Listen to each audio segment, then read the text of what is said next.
Chapter 3. Gabe. In his nose? I stopped writing and looked at Dan, waiting for the punchline. He didn't deliver one. Yeah, I might have missed it if not for the procedure to type all blood against vampiric markers. Dan showed me the sample he was logging into evidence, as though that somehow cleared up the issue. The ME's mask muffled his words, and I had to strain to hear him any time he turned away. He'd found cocaine in our victim's nose, which didn't surprise me. The red tint, however, had warranted the usual labs to check if any blood on the scene was human or undead. Something about certain markers or amino acids not being present in vampire blood made it easier to type and log it into evidence. I didn't know the weird science, and I wasn't paid enough to remember. Okay, I get the drugs, but what was the blood doing up there?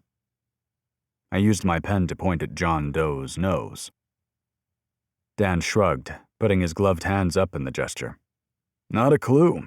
I didn't find any around the nose or anywhere else on him for that matter. The rest of the blood collected from the scene was all his. He pushed the corpse back into the drawer of the morgue wall, shutting the cabinet door with a thick suction sound. I tapped my pen against my temple and thought. Have you ever seen anything like this? Not that I can recall. He shrugged again before removing his mask. I've started making some calls to other MEs and hospitals. We'll see if anyone has noticed anything similar. Yeah, it might be nothing, but it's just too weird not to look into. I'd appreciate any updates whenever you can. I know you have other cases in need of your help. I gestured to indicate the rest of the drawers near me. No trouble. I'll let you or Harper know if I find out anything. I turned to leave and grunted a goodbye to Dan. The temperature raised slightly with every linoleum-covered step as I ascended towards the bullpen. At the top of the stairs, I saw Harper hunched over his computer, clicking away. I turned to our break room, grabbing 2 disposable cups from the cabinet, along with some cream and sugar packets. I pulled at the tie around my neck out of habit. One of these days, I would just wear bike leather, like Harper. I scoffed and shook my head at the mental image as I filled the 2 cups from the tepid coffee pot. I didn't even feel right wearing jeans in the office, let alone what Harper wore. When I turned back to the floor, Harper sat back in his chair with a look of triumph on his face. I made it over to his desk, handing him 1 cup and dropping the sugar packets off. You first. My lead is just weird. Harper grabbed 3 of the sugar packets and shook them vigorously from one end before dumping the contents into his tiny cup. He took a satisfied chug and turned his screen to face me. Meet our Mr. Doe. Fingerprints came back a few minutes ago. I hunched down. Sure enough, it was the same face as the corpse I'd just seen in the morgue. Hooked nose and brown hair. Adrian St. Clair, booked last year for assault and battery. The rap sheet next to the photo showed a list of his other charges, petty theft and drugs among them. The poor kid was only 17. It had been hard for me to guess his age from his body's bruised and chewed condition. Any known associates or family? His last known address is about a block north of where we found him. Shows he lived with his mother. Want to head over and deliver the news? I'd have to give Dan a warning in case the family wanted to see the body. We never suggested looking at a family member after we identified them, but some people felt they needed the closure. Yeah, we can get that over with. I'm waiting on the subpoena for his Facebook to come back anyway. Harper reached into his desk for his keys. What was your lead? The kid had vampire blood in his nose. I downed the contents of my paper cup before tossing it in the trash. Come again? Harper stopped halfway through, shrugging his coat on. I told you it was weird. I walked over to my desk and flung my coat over my arm, and we headed out. Adrian St. Clair had died only 1 block from home, a dingy green ranch with curling shingles and a busted picket fence. The faded door loomed in the distance.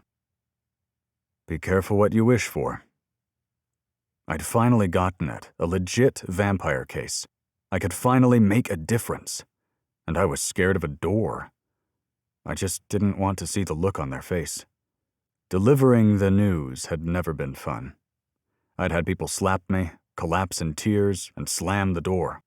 One even broke into laughter, asking where the hidden camera was. But I had no idea what to expect this time. Harper paused, giving me a moment.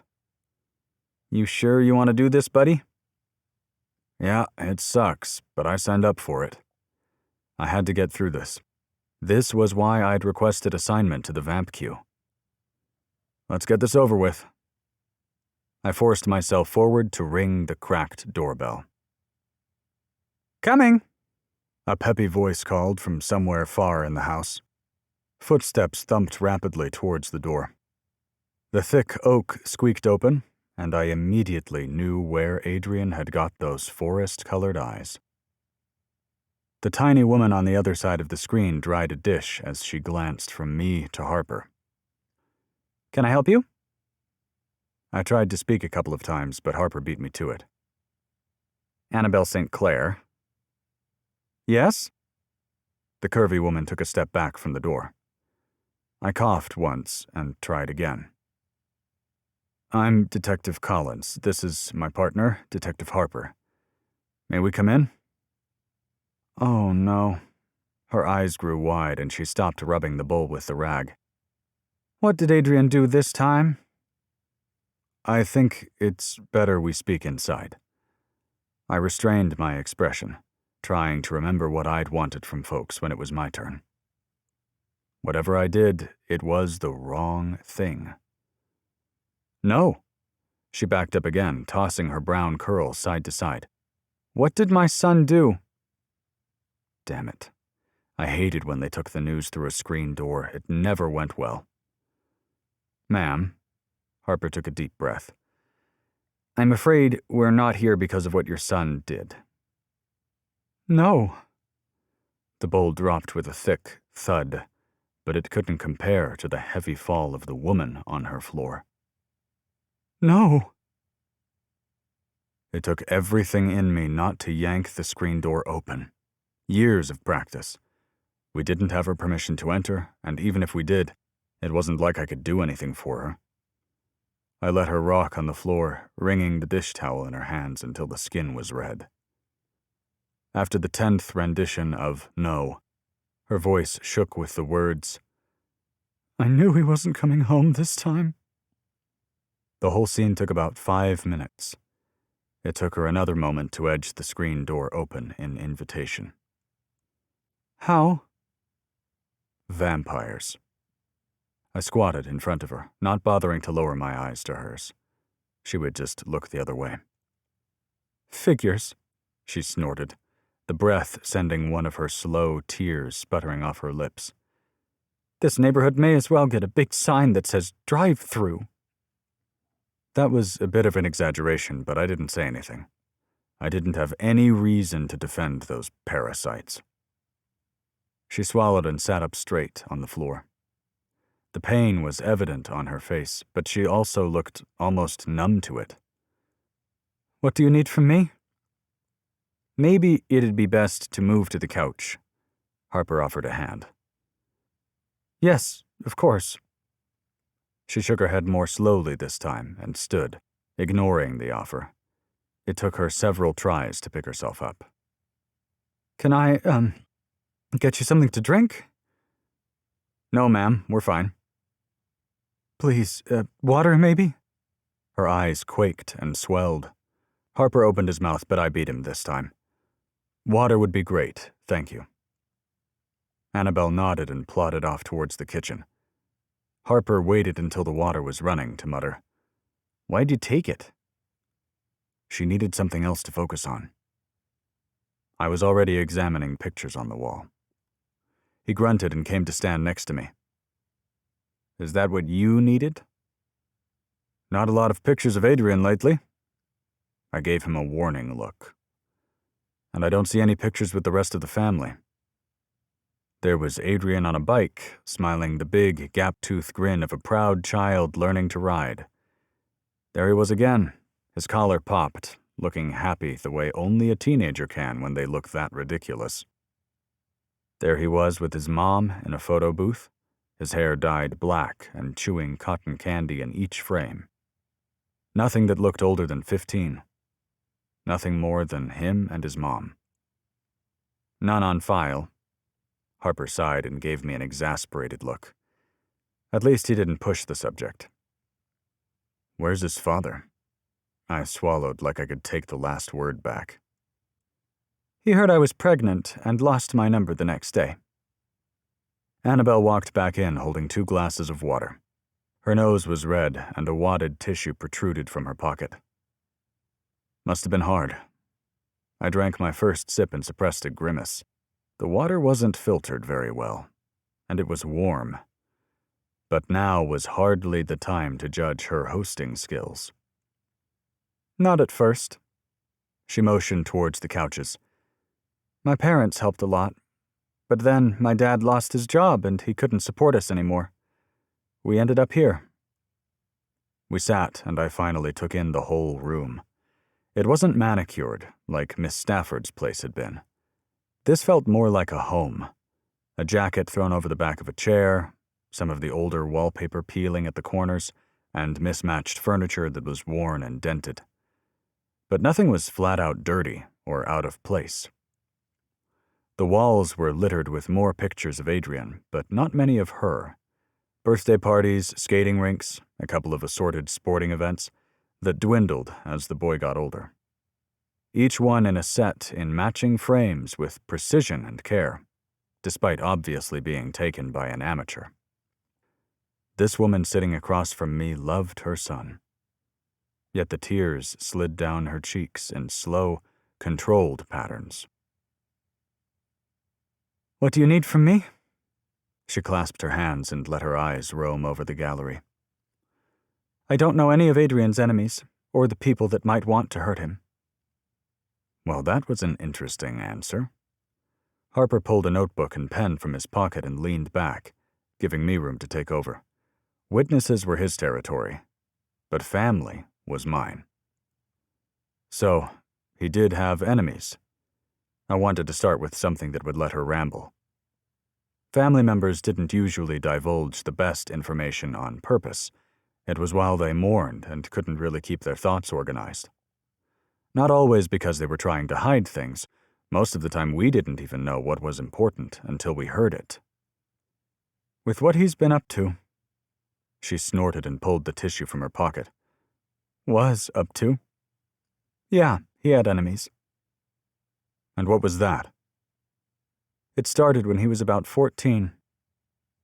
She glanced at the photo booth shot, and a tear escaped her eyes as she whispered, I knew this was coming. What started? I wanted to know how she knew, but I figured I would get the answer to that later. He started skipping school. He started lashing out and stealing alcohol out of the cupboard. I stopped buying any, but I kept finding bottles in his room when I went for laundry. She blew her nose and finally looked back to us. The school recommended a therapist, but I just couldn't afford it. I set curfews, made him apply for jobs, I tried everything. But curfews don't keep kids in their rooms. So finally, I just asked him to call when he wasn't going to be home. It was odd, appreciating every time my mother had grounded me. You never knew what you had until it was gone. But now, I needed to focus on her. Did he tell you what he was doing when he called? Not exactly, but I got the picture. She looked up at me, then down again. I know I should have reported him to the police, but I just kept hoping he'd grow out of it. I mean, teenagers get into trouble, right? She was stalling, probably ashamed of letting it go this far. Her words seemed stiff, like she might have even rehearsed them a time or two. She'd known this day was coming, but she'd held out hope. And this was where that hope had led her. What kind of trouble did yours get into? I hated pressing, but I couldn't help her son if I didn't know what I was up against. He started with petty crap, shoplifting, that kind of thing. She shrugged, and it was the most helpless gesture I'd ever seen. But ever since the massacres, his friends were obsessed with vampires. They went full Renfield. I wanted to curse, but I settled for a scowl. How so? Even after all the movies and books referring to vampires were blacklisted, Renfields still caused us more casework than the actual vampires. Hell, some of them had begun organizing vampire-human relationship groups. I could only hope this wasn't one of those. They thought they could become immortal, get stronger, you know? The whole stupid kit and caboodle. She shook her head. Okay, she was going to keep skating around that. She wasn't ready to admit what her son had been doing. She'd be admitting her own failings. If we kept going at it, she'd just get defensive, and I would get less and less out of her. I needed a different angle. Earlier, you said you knew he wasn't coming home. Maybe if I reminded her of her maternal instincts, she'd open up more. It felt dirty using that against her, but I needed to catch this vamp. Yes, she nodded emphatically, still not meeting my eyes. I couldn't get Adrian to stay home, so I had him call when he wasn't coming home. I didn't point out she'd already said that. She was talking, no point in spoiling it. I just nodded and tried to remember how she felt. Even the things that weren't her fault, she would blame herself. Hell, I still did. He hadn't called as much lately, so I started going through Facebook to see where he was checking in. She blew her nose, then got up and walked away. She carried a laptop in her hands when she came back. Last night was the first night he didn't post any updates. He always posts something, even if it's just a quick update. She set the laptop on the coffee table and logged in, turning for us to see. May I? Harper leaned forward and pointed at the keyboard. Sure, it was just another Facebook page, but you'd be surprised how much we get from those. Social media might have a short attention span, but it never forgets. Annabelle waved him forward. You can take it. It's not like I'll need it anymore. I pulled a glove out of my pocket and offered it. Harper pulled it on when a calendar notification popped up. John's party, 7 p.m. tomorrow. Looks like we had plans the following night. You've been listening to a sample of Blood Herring by E.H. Drake. For the complete story, pick up your copy at Amazon, Barnes & Noble, or wherever you get your books. Audiobook, read for you by Dallin and Kennedy Bradford, coming soon.